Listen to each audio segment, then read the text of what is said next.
Hello, hello, everyone. I'm so excited to be coming to you live today. Happy beginning of January, and have my new really fun little microphone that I'm excited about as well. We are talking with Jewlz, the budget nerd, today, and she's gonna come on.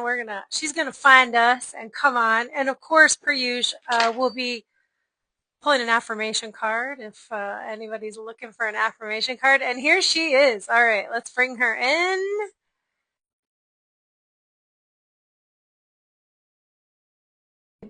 To do this today, to start January off, talking about money and mindset, because why not? Let's see. All right. Well, it says Jewlz is here. All right, here she comes. Hi. Happy New Year. Happy New Year to you as well. How's it going? Oh, it's going great. Life is going exactly as planned.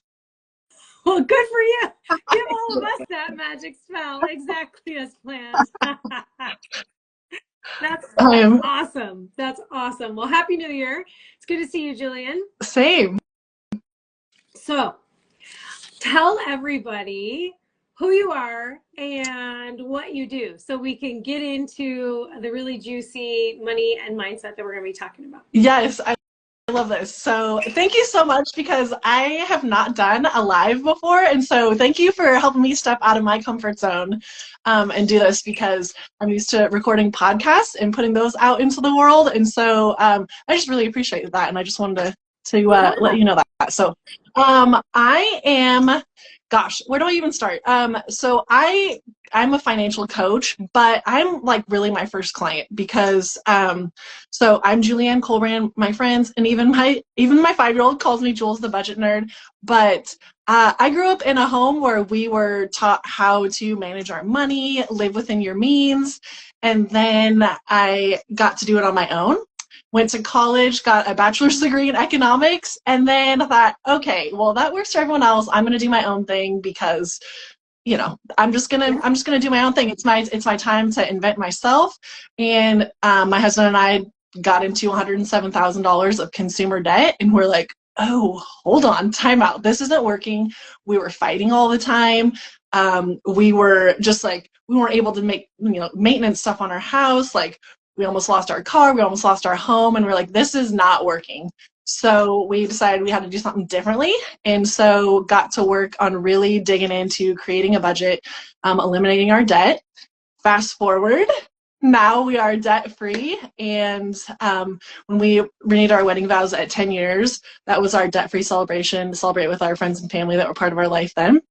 And so then a month later, I got pregnant with my daughter, and so we were focused on retirement, because that was the next stage of our financial plan. And now here we are parenting a 5-year-old together. So life's big plot twist and the best adventure ever. But those things, so the way our life is now wouldn't have been possible if we hadn't taken those steps to become debt free. Yeah. So that's what I'm crazy passionate about, is helping other parents get out of that paycheck to paycheck cycle, because it is a rut that's really hard to get out of if you don't just make a decision and stop, and then get the tools and the mindset to get it together and figure it out. So that's what I'm super passionate about, is that, oh my gosh, life is so much better than making payments on stuff. Like, we should be making payments on our dreams and our vacations and all these other things. Like, let's do that kind of stuff, but make it payments to our bank account. So yeah, anyway. Exactly. Culture Cork says so real. Yes. Like, so real. And I love what you just said. We should be making payments on our dreams. We're going to be making payments on something. I shared on Instagram and TikTok, like, if you're going to doubt yourself, like, doubt your limits. Right? Yes. So it's right along the same vein, right? Make payments on your dreams. If you're going to be making payments, like, make payments on your dreams. I love that. I love that. Well, thank you again. Thank you so much for being here today, Jewlz. We are doing this live, my friends, because Jewlz has a podcast and a new episode dropped today. Perfect timing for January, because culturally, lots of us in this part of the world, right? We subscribe to New Year's resolutions, those kinds of things. Personally, not a resolution kind of girl. Data says, by February 13th, almost everyone, that's like National Quit Day, I believe, is what it is. So there's a lot of mindset in that as well about doing that. And I've been seeing so many messages recently they've really made me chuckle about forget this new year, new you. Like I'm calling BS on best year yet. Like you're fine just the way you are. I agree, and right, I'm not a new year, new you fan because I think you are amazing, right? The collective you are amazing, you are enough, and you get to evolve. I have been a fan of best year yet in so much as it helps our brain, like yet, right? I'm Right. thinking about, I was re-listening to the podcast that we did, and I see Kate. Kate, would you post the podcast link in the comments here for everybody? That would be amazing if you could do that. Thank you. And if not, we'll make sure to get everybody the link Yeah. afterwards. But I was re-listening to it, and it made me think about our brain doesn't know the difference between whether we're telling it the truth or not, right? So Mm-hmm. there's that. There's also the power in the word yet for Mm-hmm. where it takes our raz and where it takes our brain, right? Because our Yes. raz brings us what we anticipate and expect. So if we're anticipating and expecting the best year yet, like, oh, what does that mean? What am I going to be able to see? What's my brain going to bring me that I wouldn't be able to see if I was like same shit, different year, right? Right. Like, Right. Yeah. And it's like, so when it yeah, comes, it's like the anticipation, like going on a trip, you're like, oh my gosh, like you like the anticipation. I love it. Yes. yes, Yes. yes. Yes. And I totally get the like not setting ourselves up to fail and the culture of trying to sell us that we're not enough and we need to buy this thing and we need to do this thing. Mm-hmm.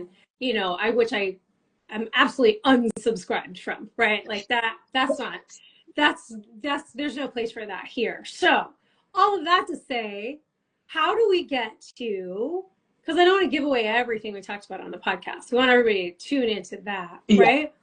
How to let's talk about setting ourselves up for financial success this year, this month, Yeah.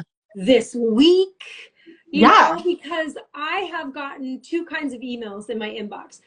One was lots of things to buy, Mm-hmm. already. And the other, I also got a bunch about, or for whatever reason, my algorithm has been feeding me like a year of no spending, and everything in my body went, oh my God, that sounds horrible. I That's don't want to do extreme. that. I've known people have done it. I personally, that was not something that was successful for us, but I do have a story Okay. about that. Okay. Really Well, funny. I want you to share your story Okay. and let's land somewhere in the middle. Like, Okay. Yeah. because I think part of the people over can overspend at Christmas, Yeah. right? And so then January is like, oh my gosh, here's the consequences of being myself last year. Yeah. And right, Yes. we also want to start the year on that forward moving direction, not that Yes. like running away from direction. So how do we set ourselves up for success Okay. financially? So so first off, I don't know if anyone's seen the new Mufasa movie. I haven't seen it yet.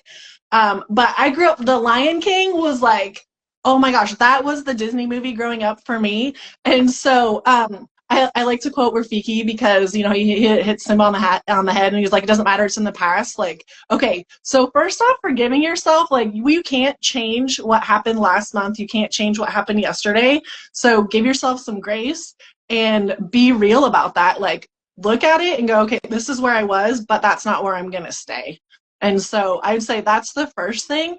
And then decide where you want to go next. So, and for me, and what I teach my clients is like, figure out why you want to do it. Mm-hmm. Because if we can go, okay, I know I need to make a budget or a spending plan and that kind of stuff, so and be debt free, but whatever, that's great. But if we don't know why, that's not how we're setting ourselves up for success. So figuring out why for my story, I didn't know what was next, and none of us know what's next.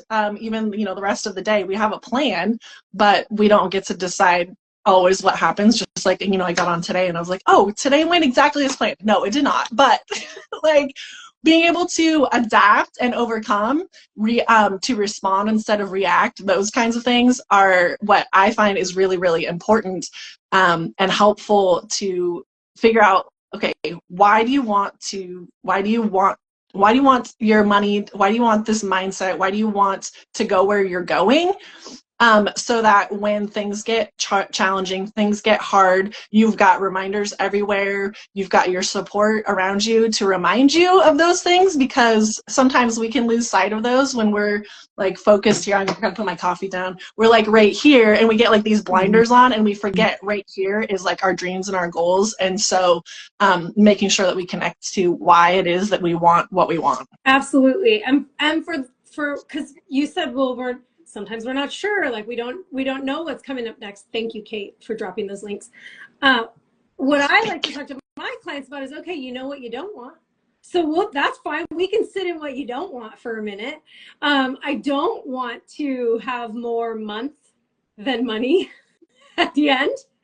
I don't want, okay, great. So now that I know what I don't want, then I can flip that over. And I love to go 7 whys deep on a why. Like, not just why because I want to be debt free or whatever the goal is, right? I want to pay off my car. I want to save for college. I want to do this. I want to do that. Because even saying debt free like might scare some people totally away from it. So pay off a credit card, sure. Like, well, in our culture too, like, it sounds crazy like that. We have to use debt. We have to use credit to get ahead. Right. Because that's kind of what it's been modeled for us. That's what it's been taught. It's really marketed to us. This is where I'll totally get off on a whole tangent, Mindy. I'm like, oh my gosh. This is why I call myself a debt rebel, because like naturally I'm kind of like, oh, I'll follow along if it makes sense. But I was like, to me, this doesn't make sense anymore. It didn't serve our family well. And so that's why I get like, oh my gosh, I can get really intense about it. I might have had too much coffee, but yes, like this is, yes, that's not on your why. Yes. Like I said, 7 whys deep. Yes. When we are talking about our dreams and our schemes and our hopes and everything that we're visioning in the future, go deep on the why. Ask all the why questions, because when life curveballs you want to more often than not show up, and it will be compelling enough to show up in if you've gotten really clear on your why. Yes. And creating that financial margin, that capacity, that time capacity, so that when life does throw you a curveball, because we know that it will, right? We know that those things happen. So, but when we're like totally maxed out on like energy and our emotional capacity and all that stuff, and nothing can give, that's when financial stuff comes in, and it's like, this is a nightmare. This is so destructive. It's not creating the life that I want. And so when we have those margins, then it's easier to respond instead of react to life. That's what I think. Yes, I love your use of the word margins in that. Culture Cork says, love that debt rebel. Yes, isn't that so fun, a debt rebel? I do love that. I just recently read a book around mindset, money, women, like all of that. And we have time, energy, and money. These are our resources. And in this book specifically, one of the things that she said was, sometimes when we don't have time and we don't have energy, we throw money at it, and then we don't have any money.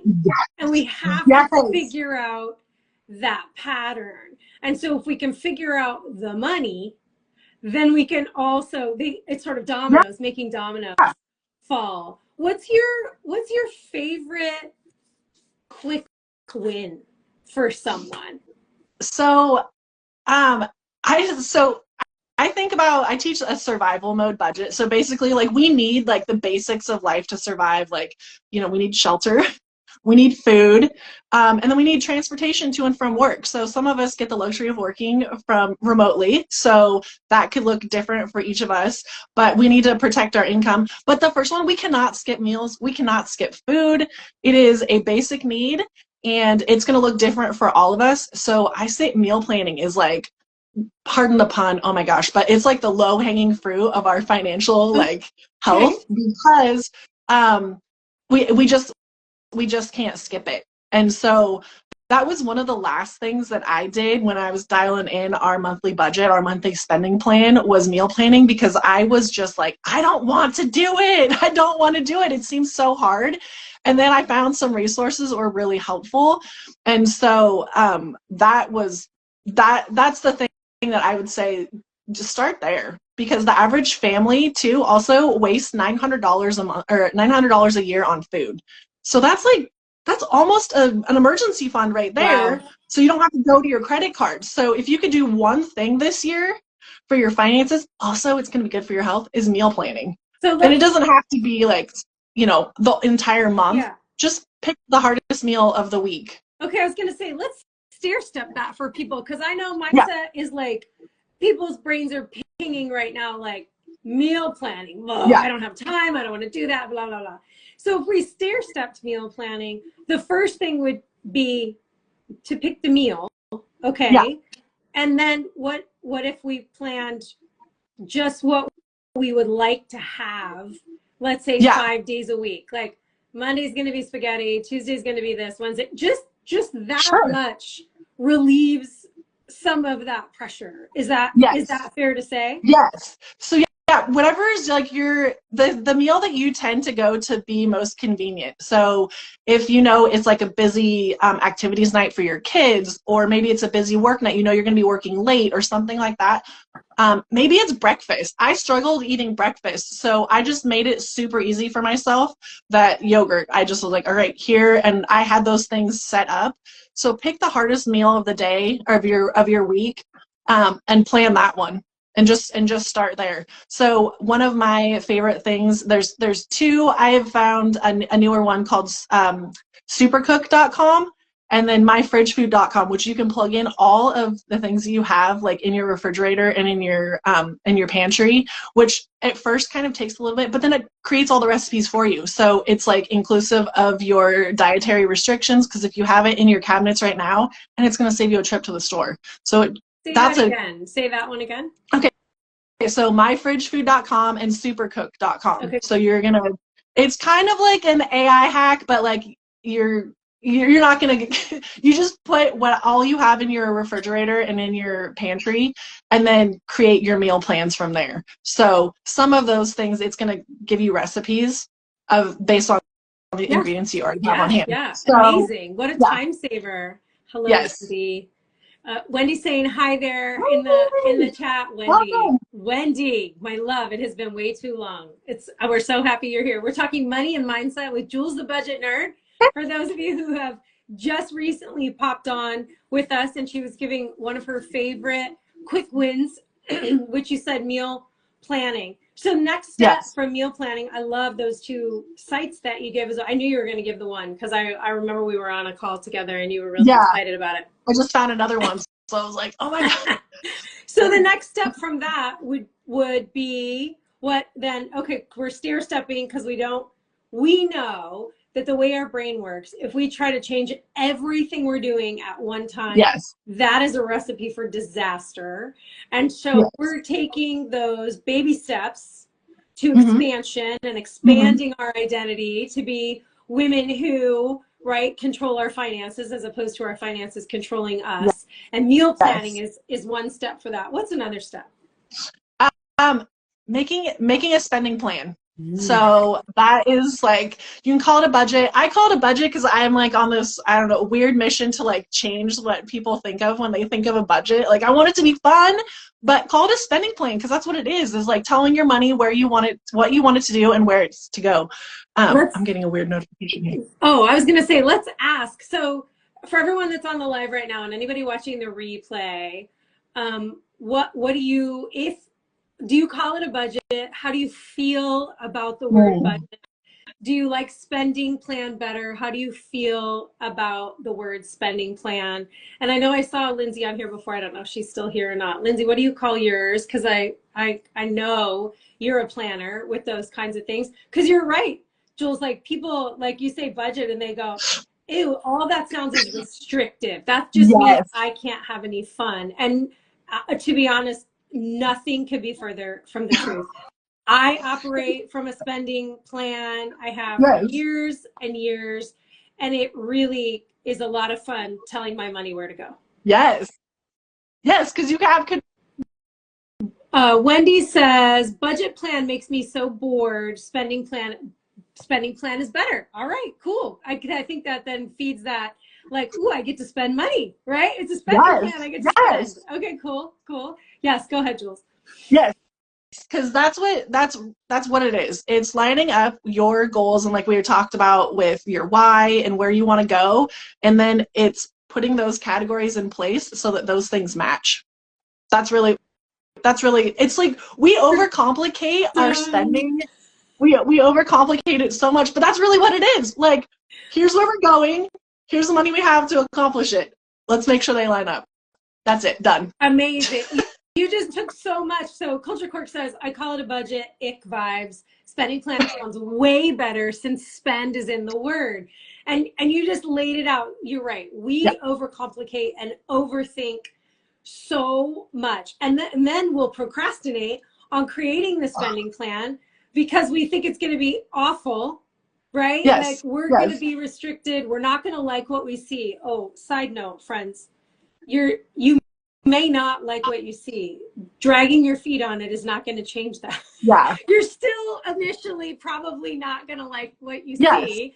And then you get to be in charge of that. You get to go, well, Yes. I don't like that. So what do I like? What do I want to Yes. do the next time I pull this out? Mindy, I feel like we talk about this too, like the discomfort of like where we are, like has to be like we have to be so uncomfortable that we're like, all right, we're gonna make a change. And so sometimes that is looking at, and that's one of the first exercises that I walk through with my clients, like we're gonna look at all of it. Because sometimes we don't even see it. Like we have the Monica closet. Do you have a Monica closet in your home? Like you're just like shut everything there and shut the door, right? So like it's kind of like that with our finances. We're like, all right, if I don't look at it, it's not happening, but it's still there. So let's like you don't have to open all like let's open it up, look at it. Like you don't have to declutter and purge all of it right now, but like let's look at it and create a plan on how to work through that. Beautiful. Beautiful. Yeah. I don't have a Monica closet. Okay, well then, there you go. You're more together in that area than I am. So I also, to be fair, I'm a practicing minimalist. So a Monica closet probably wouldn't fly. It sounds like it's a thing that has okay, a lot of great. things in There it. you go. So what is because we're really hitting on and I know people are picking up on what we're caught the meaning that we're giving to all of this. And so from my own journey of a spending plan, budgeting, all of those things, it was Susan wants to know if you develop a plan for unforeseen emergencies. I know you have an answer to that. I know it's yes. I know you have an answer to that. And we can make things mean so much about us personally. And so when we're afraid to look at the data, because that's all, this is just data, right? The balance in the bank account is data. The credit card statement is data. The whatever this is, the outgoing is all data as well as the incoming. And data is data. It doesn't mean you're a shit human. It doesn't mean you're awful. It doesn't mean any of those things. And this is where we can get really caught up, especially women. We can get really caught up in those things meaning something about us and our worth and our value. And I just want to give everyone permission to just look at it as data. It's literally information to tell you where you are and where you get to go next. Like, here we are. Here's what we want. Just like you said, let's put those things, let's make sure they're on the same path with what we have and what we want and what we need. Like, let's put all those things together. So Susan, again, said, do you develop a plan for unforeseen emergencies? Yes, absolutely. So What worked for us and has been helpful to not go to credit cards because our family, so actually that's what's back here. Whoops, other opposite direction. That's our last credit card. I cut it up and it's posted in our house so that I see it on a regular basis and reminded like, okay, we're not going back there. It resembles something for us that is a life in the past. But life happens. And so instead of going to credit cards to deal with those unexpected emergencies, because really the thing there is we know that they're coming, we just don't know when they're coming. So having some funds set aside for that. And so and this is what we did too, is the $1,000. Because if you think about what's the last emergency that you had, if it was, maybe it's a flat tire, if you have kids, an emergency room visit, like some things that you're like, I don't know, but these are going to happen. Usually they're around that $1,000 range. Maybe it's an insurance claim and you have a deductible that you have to pay, like that kind of stuff. So think through some of those. Like that's another great spot to look and see what is the amount that I need to have set aside for that kind of stuff. And so, but usually it's about $1,000, and then that way you can dip into that. And then when you do need to take from that is you refill it. And so you add that part into your budget. So that's where that margin comes in is, on a month to month basis, you might be adding more to that or less based on what life hands you. Love Wendy says, what about travel or paying for school forms when they require a credit card? And yes, absolutely. So I'm going to let you answer, Jewlz, and I'm going to preface it by saying you get to become the human who, if credit cards are necessary for things like this, pays them off every month. You get to say to yourself, like, if this is how I'm going to handle this, if I'm going to have a credit card, if I'm going to do points, if I'm going to do, some of us can handle that and some of us can't, right? That accessible money, then that is a mindset. That is your relationship with money and with the credit card specifically as a tool to allow you to make those purchases is what I want to say from the mindset part of it. Jewlz, how do you? So I agree, except for my own scenario and my story and what I learned about myself in this process and like the mindset piece. So to answer the question specifically about travel and the cards with using credit cards, so debit card. That's what we use when we rent a car, when we travel, all of those things. A debit card has the same protections. The only difference is it is going to be drawn from your checking account. And so making sure that whatever that deposit is, that you have that in your checking account. So that's the caveat there. But the same fraud protections and all that stuff that you have with your credit card, you're going to have, as long as it has a Visa or MasterCard logo on it, on your debit card. And so that's what we use. Okay, cool. Thank you. Susan says $1,000 a month to save for an emergency. She's saying like $1,000 total for emergency to start with is what you're saying, right? Jewlz, not $1,000 a month. Correct. Right. Unless you know that there's like some big expense that's going to be coming, like that's more of on a case-by-case basis. If like I had a client that was going to be going on maternity leave, and so she padded her emergency fund a little bit more just because she wasn't sure how that was going to look for her. So that's and it's really about starting where you're at, I would say as well, because some of us I can remember the first, so my mom was a banker for her whole life and always worked in finance, and so she taught us how to budget like from a very young age. And it really depends on where you're at and what your debts are compared to what's coming in as well. So start where you're at, right? I mean, exactly. Yeah. It's just like, if we're, starting out at the gym or whatever, you're not going to go like lift bodybuilder weights if you haven't been in the gym in a while. Like you have to start somewhere. And so it is taking that first step. It's just like when our kids start walking or our grandkids start walking, like they start crawling first. Like you take the next step. The next best step is the one that's right in front of you. Beautiful.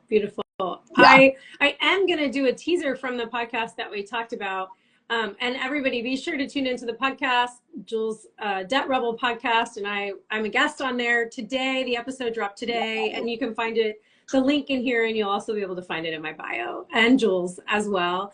One of the things that we said on the podcast was changing our words around who we're being to, so that we can be the humans who, and instead of saying, and because the words that we say, then this is what comes to fruition so many Mm-hmm. times, because we create habits to prove it to ourselves, and we then limit ourselves from seeing other options. So instead Mm-hmm. of saying we can't afford that, we talked about on the podcast saying, Yeah. let's put it in the budget, Yeah. or let's look at the spending plan, Yeah. so that everyone, and I'm specifically thinking of when we worked to really have like the cash flow that we wanted Mm-hmm. when the kids, well, when my youngest was, she was like 8 or something like that. And we got really clear on what we wanted to do with our money and where we wanted our money to go.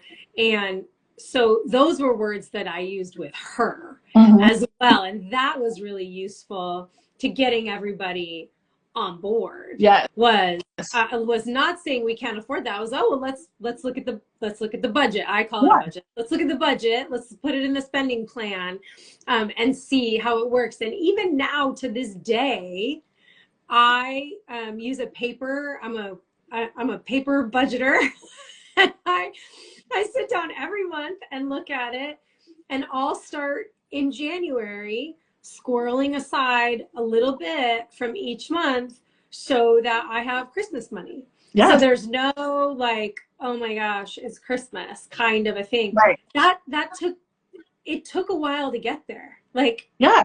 years, to build Yeah. it up to the level that it's at, to where I can really do that very freely. It took getting a buffer in my checking account, and it took a mindset shift, a relationship, and an identity shift with money. And I think that's something we didn't talk about as much on the podcast, is the actual identity. Because if we grew up broke, or we grew up paycheck to paycheck, or we grew up with bad money management around us, we can get to a place where we're making decent money, and yet we're still not making progress, because it's so disruptive to our system without realizing it. We have so many stories around it that, like, leaning into being people who have thousands of dollars, right? Or $1,000 emergency fund, that kind of thing.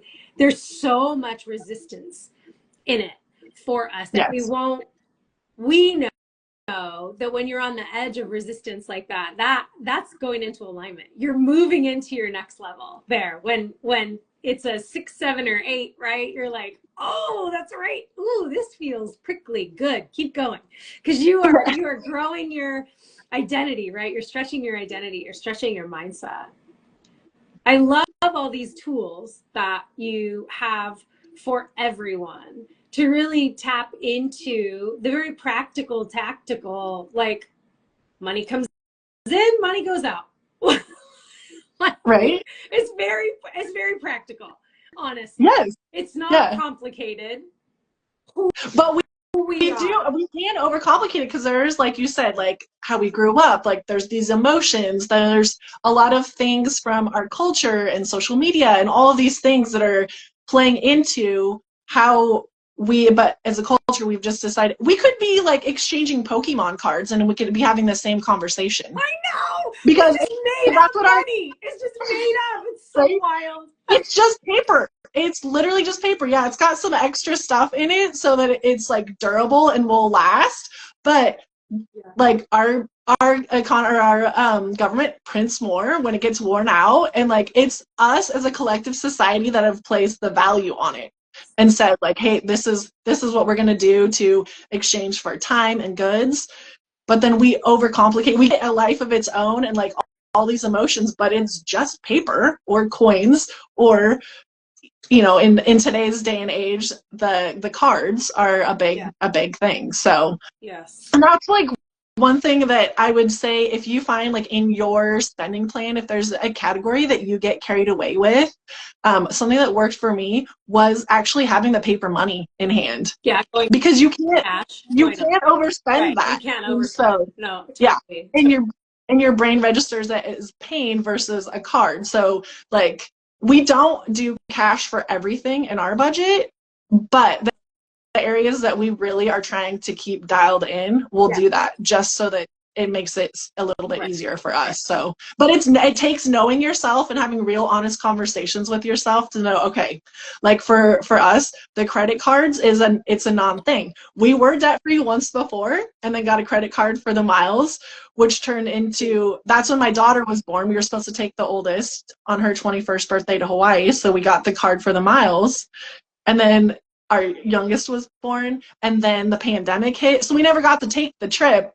And then we had all these extra fees because of, so it was just something that we were like, okay, you want to talk about minimalist and like simplifying life, like that's what we're there. It just didn't make sense And for it's us. so And important so to know yourself in that, right? yeah. Like that's and that's why I said that for people. Uh Susan said, what are your thoughts around money as energy? How does that help our mindset around money? Money is energy. Like everything is an exchange of energy. Like in my opinion, like we're exchanging energy right now. You're exchanging time energy, being here with us, and specifically not thinking of money as anything that proves your value or worth as a human is vital, in my opinion, my not so humble opinion, Susan. When we start tying those things together, we get all kinds of out of whack. And so, can we earn money? Yes. Do we, if we're in business for ourselves, do we want to charge the proper value? Listen, you'll never get paid what you're worth because you're priceless. So no one's going to pay you what you're worth. How about you get paid the value of what you're providing and then some? So don't get caught up in that. Definitely separate those two things from yourself, right? I mean, this is what I don't. How do you feel about Jewlz? And I don't even know if you talk about money as energy or anything like that. I think that, I mean, it's very similar to what you're saying. I see it as a tool, and it's just like, I said, like it could be Pokemon cards. We could be trading. So like, Mindi, if I was going to hire you as my mindset coach and you placed value on, maybe I had a car that you needed. And so like we could be bartering. It's like whatever you place your value in. So well, we have collectively decided as a culture that currency and money is the common thing, but people trade and barter, time for services or goods all the time. So it's whatever you place the value on, is what is going to, ultimately, be the thing for you, that where the value is placed, I guess is what I'm trying to say. Like you get to decide that. If you decide like, I don't want, money is nothing to me, then that's what you get to decide. I'm just saying how we can operate in our culture that has placed a lot of value. So someone just said, I have limiting beliefs. Money is limited as I grew up poor and I don't have any money now. So how do I rewire my limiting beliefs? Well, thank you for sharing. The first thing is stepping back from money and asking yourself about abundance, because to a lot of people, money is abundance. And so if we want to prove to ourselves that we have an abundance of something as we are moving towards wanting an abundance of money, what if you looked around and figured out some places where you're already abundant? Because now you're training your brain. I had a client who, when she would get freaked out about, and we're talking about large dollars, right? Like she ran a successful business. And so when things would drop by $50,000, I mean, we're talking about really big money, she had an anchor, like Jewlz has the credit card that's cut up in the back that is an anchor to remind her of who they are and what their core values are. So she had an anchor that was a giant bowl of fruit on her kitchen table. And it was where she directed her attention anytime that scarcity started coming up, to remind herself how abundant she was. And that would be a suggestion, is to find the proof in your life now and start training your brain to find the proof, so that rewiring your brain is easier. They said, I've tried affirmations for money rewiring, but it never worked. Yeah. And I'm going to say, without knowing you at all, it's because what you're really focused on is the lack of and not the abundance of. And this is what we all do. We actually are focused on the scarcity. I don't have it. I don't have it. I don't have it. And of course we are. Like, when we don't have money, that is a very disruptive thing. Like, no one's trying to, whitewash anything here about having money, not having money, needing to eat, that kind of stuff.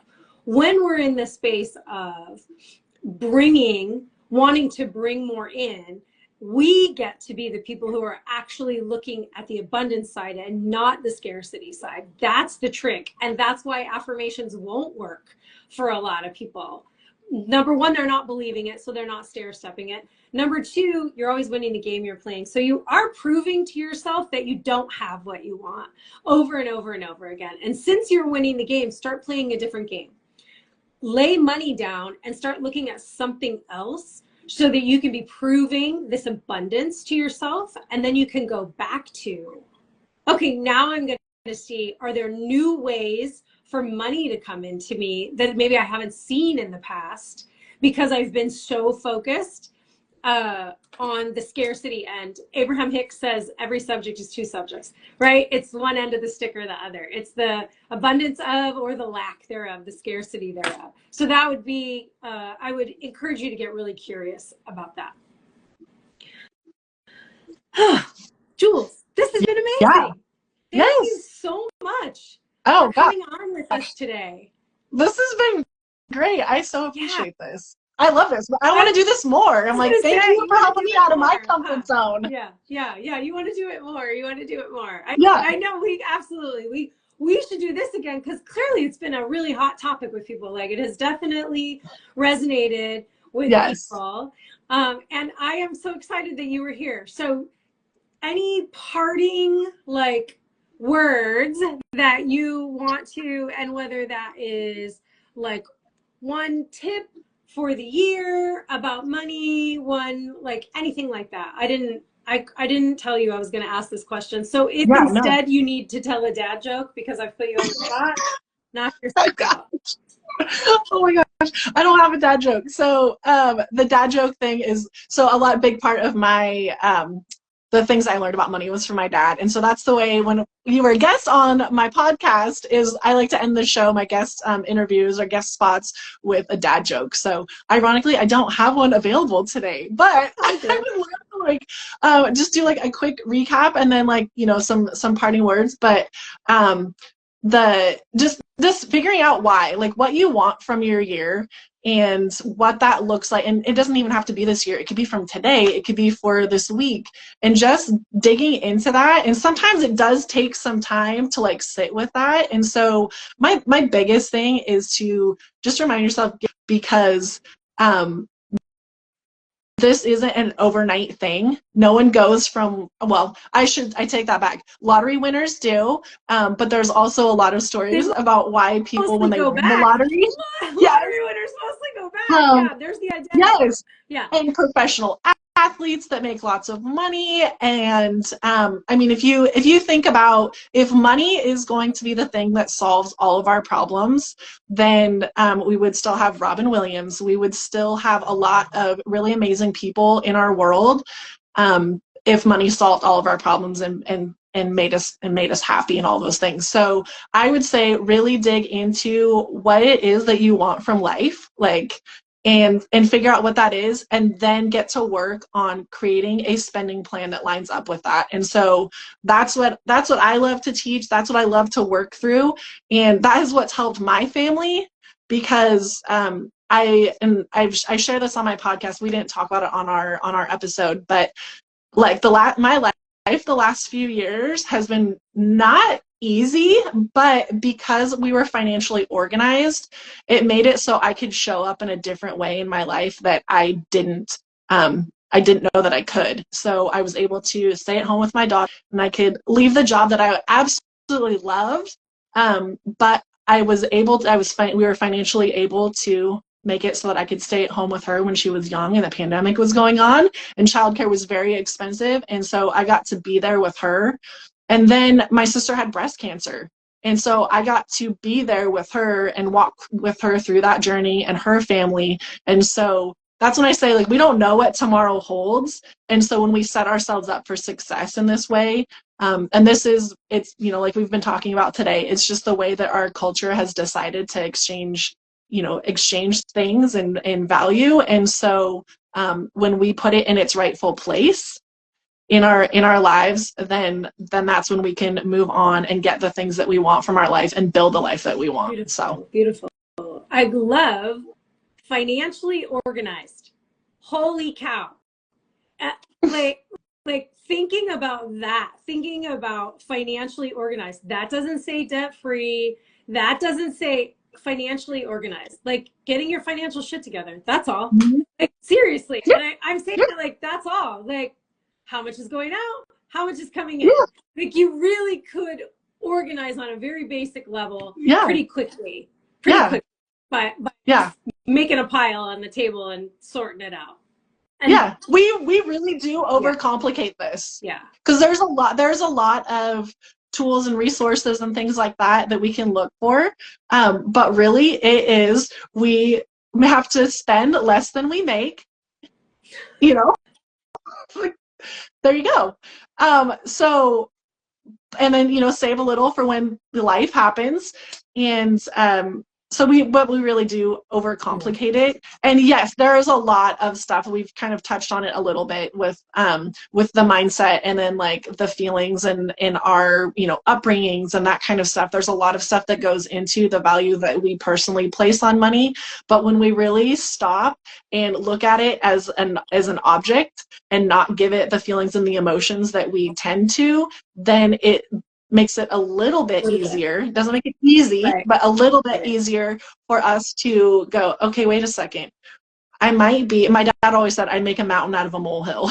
And I'm like, oh, well, yeah, that's kind of what I did. And so once I stopped and thought about it and then looked at it, I'm like, wait a second. This is something that I was doing. It wasn't, the money wasn't doing it to me. Brilliant. So Susan says, I'd love to hear a conversation about planning for retirement. And so I'm going to use that as a wrap for us to say, Jewlz and I will definitely come back live. And because what I feel like that is, and what you were saying, is long-term satisfaction over instant gratification. Sometimes we make those decisions, right? It's essential to make those decisions. You are not hearing me say you can't have a $5 coffee. Or $7 coffee. You're not hearing me say you can't have avocado toast, because that is not going to make or break your retirement. Correct. We do get to tap into who are we being when we're constantly choosing instant gratification over long-term satisfaction. And I think that plays beautifully into how to plan for retirement, because that's going to be some choices, right? Yes. Like, who do I want to be right now? Yeah. Yeah, yes. Exactly. So brilliant. So I will figure out a time with Jewlz and bring her back, everyone. DJ Luis, good to see you. Thank you again so much for coming today. Everybody be sure and listen to Jewlz' podcast, the Debt Rebel podcast, specifically my episode today. And you can find that you can find the links here. I know you can find it on my bio and in her story on Instagram. And this has been a blast. Thank you. Thank you. Yes, Culture Corp, thank you for sharing today. Oh, good. You know who that is. Good. Yes. Awesome. She's awesome. She's in the Crush the Rush Club. Woo! Yeah. Oh, cool. Thank you so much for tuning in. Thank you, Susan. Thank you. Thank you. And we will see you again. Yes. Happy New Year, everyone. Happy New Year. Thanks for having me.